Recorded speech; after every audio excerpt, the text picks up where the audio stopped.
It feels like every other year now when some new box, container, or bottle comes out that just blows the current standard out of the water, and now everyone has them. And although we can all appreciate some cleverly designed multi-purpose box, I believe there is a subcategory of box that quietly reigns superior. And that is the boxes that are specially designed to hold just one thing. Think about it, the iPhone box, you know? Like the perfect lid, all the stuff inside it perfectly holds the phone. We keep it. For what purpose? To give it like a proper burial in the back of our closet once it dies? Even though it's just a piece of cardboard, we keep it because it knows its job and does it really well. Now just imagine a box that isn't made out of cardboard, looks good, specially designed, and you use it. What do we need a special box for? 4 items actually. It's a whole kit. MP3 player, earphones, 2 replacement earbud caps or whatever, and an extra SD card. Now before we can start designing, we need to first figure out how we are going to construct the box. The machine I'm going to use for this project is a laser cutter, which I will use to cut out parts from these 2mm sheets of wood. The technique I want to use is called layering, which is when you cut out many parts and glue them on top of each other to create a 3D creation. Now that we know our building strategy, we can begin designing. The simplest way you could do this would be to make a box, outline your objects, make them holes, and put it in another box. Bam.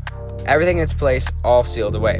But let's think about this approach for a second. First of all, the earphones take up way too much space, are hard to pack away, and are bound to get tangled. However, we can fix these problems by making the hole just big enough for the earphones themselves, adding this gap, and putting a groove on the side of the box, allowing us to neatly wrap the cord on the outside of the box. As for these tiny parts, every time you open the box, they can easily fall out and get lost. To fix this, let's first lower the holes 1 layer, and add these holes for some magnets. Additionally, we will make a magnetic hatch, allowing us to open and close the compartment separately from the rest of the box. The design is almost complete, but we can still do better. For a start, the box is quite wide, which isn't the best if you want to fit in any pocket. On top of that, the wire group is quite thin, which would make it difficult to wrap the wire around the box. To solve both these issues, we can take half the box and place it on the back side of the current one, allowing us to expand the groove and letting the box take a more rectangular shape. As for the outside cover, I did initially plan to create it, but our current design turned out to have a few unexpected upsides. In order to create my design of the laser, I needed to draw out each individual layer and organize it all into one file. You might be wondering why I organized the parts in this mumbo-jumbo way and not in some simple grid pattern, but I promise there's a good reason for this, which you'll see when the project is fully assembled. Now that I had my file, I clamped down my material with some magnets and began cutting. I was quite nervous for this part because large files can often mess up. Unfortunately, I was the one that messed up here, not the laser. I tried to retrieve a part from underneath the material with a metal screwdriver, and the metal screwdriver magnetized to a magnet. This then caused the entire piece of material to move about a centimeter to the left. Because the laser was cutting when the material shifted, I had already messed up one part, and just had to hope that it didn't mess up anything else. Other than that, the rest of the cut went without incident. Now that I had all my parts, it was time to begin assembling. I first glued together all the parts with similar geometry, so I could sand all the layers at once. Once certain details were sanded, I glued them into even larger groups and I was able to sand more layers at once. I then hand sanded it with a higher grit to finish it off.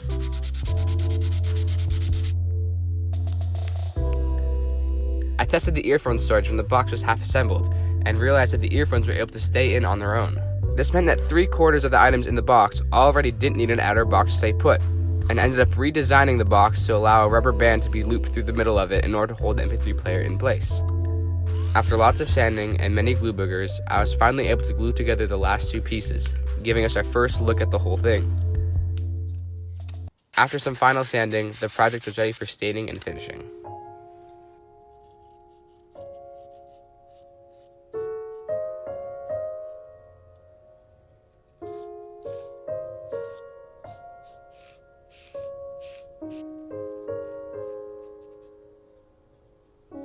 Alright, as you can see, our stain has dried, and we're really getting a good look at all the details on here, which is good and bad, because we can see all the awesome layer lines, but we can also see all of our glue imperfections. What's cool about the grain here is that if you follow a piece, right, so it's dark right where I'm pointing, keep on following it, turn it, and now it's light. Which is what I was talking about earlier in the video with how if you turn it different ways that different things happen. So that's the results of that, which I think it looks pretty cool. But right now it is time to do our first layer of semi-gloss.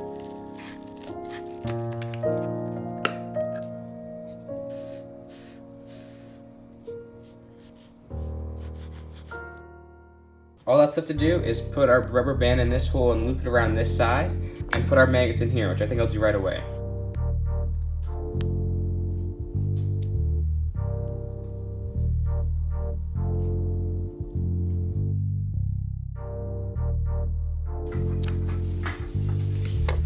Okay, so I put the rubber band in, that's in place, that works well.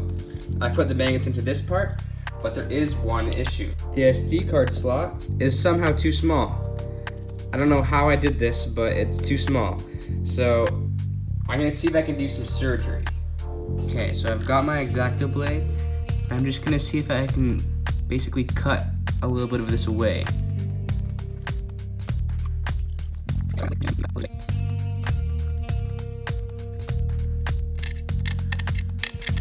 Hold on now.